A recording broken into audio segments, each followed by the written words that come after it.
Former Trump White House official Peter Navarro, who is facing criminal charges for not testifying before Congress about his role on January 6th, just tried to delay his upcoming trial because, hey man, look, he's got a book tour. He's got to go on tour. He's got to sell some books, you know. Hey, I'd love to show up, but, you know, I've had this plan for a while, and, you know, these books, they're not going to sell themselves, you know. What are you going to do? Look, the absolute hubris, right? But what do you get? Again, what do you expect from somebody who literally broadcasts his plan to try to overturn the election in his book? Now, he and Steve Bannon, of course, talked about the Green Bay sweep. They laid the whole plan out. And basically, it was a plan that involved Pence not certifying the election, as well as adding the fake electors, creating a media storm around the election, citing so-called voter fraud, to try to turn it back to the states, certain key states where Republicans are in control, to try to, again, disenfranchise the millions of people who had voted for Biden in those states and the electors that were chosen as a result. So now, he used his official office, by the way. He was in charge of trade and manufacturing. Now, that's important because his department then made up an official report documenting alleged mass voter fraud that cited these debunked conspiracy theories. So now what does the Department of Trade and Manufacturing have to do with election security or integrity? It has nothing to do with it.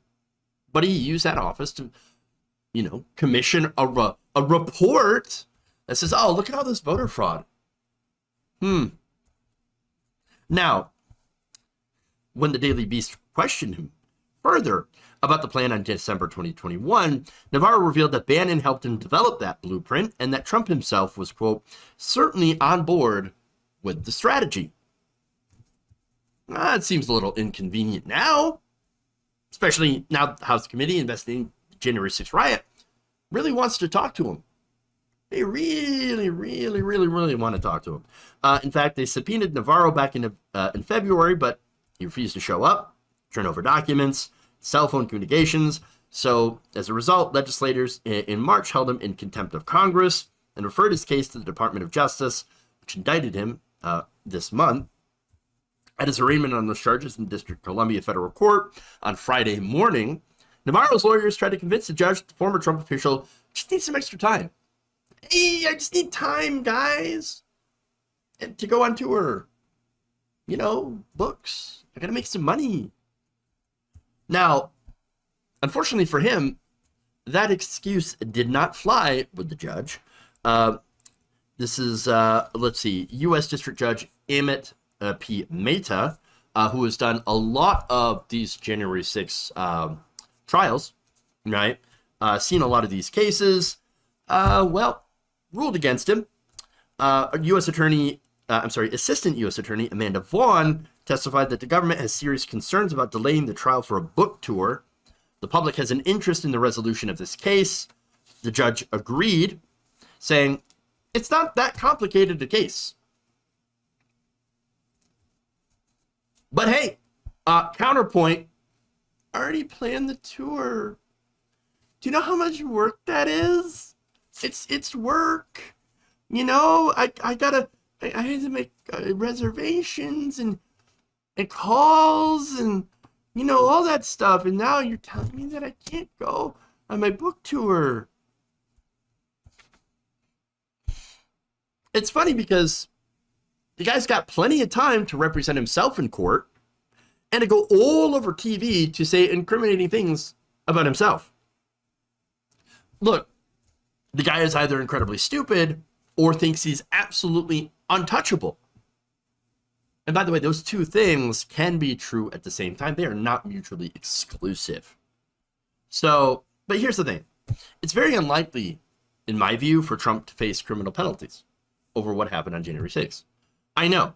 I'm keeping it real, right?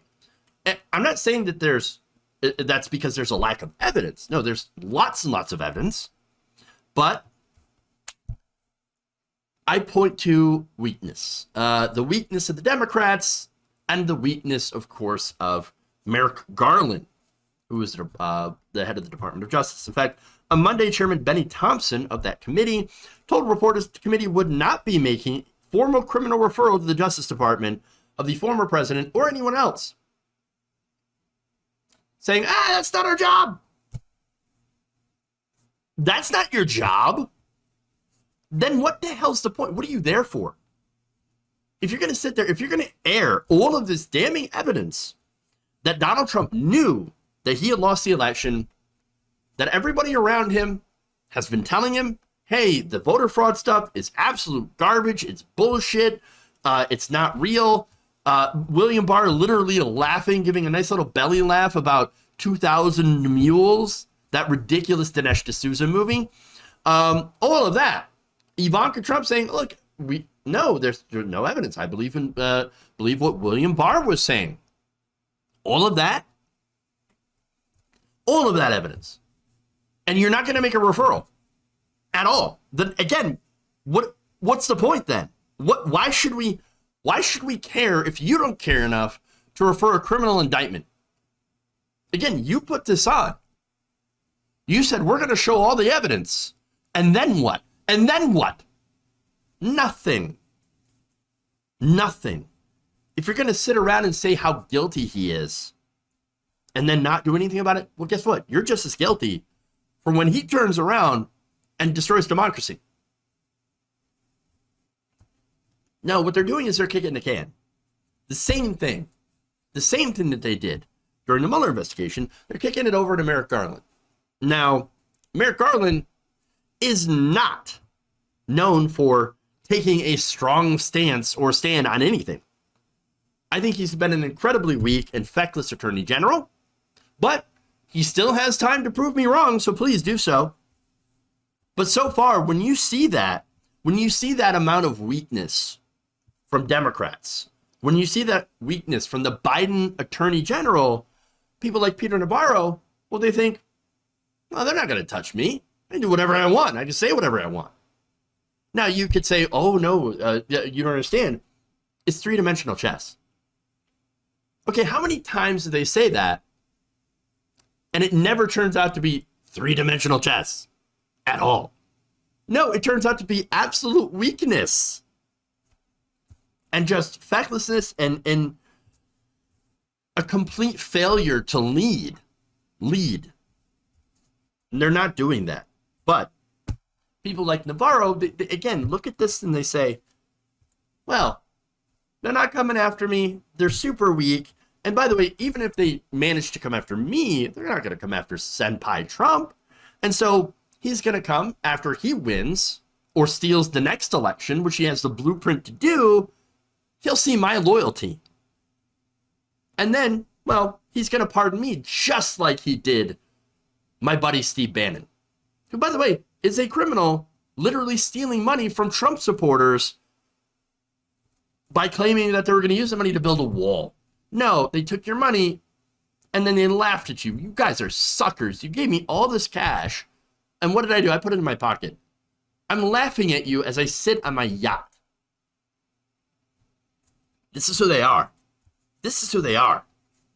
Look, I think if they don't come down extremely hard on these people, you know, who helped do an insurrection.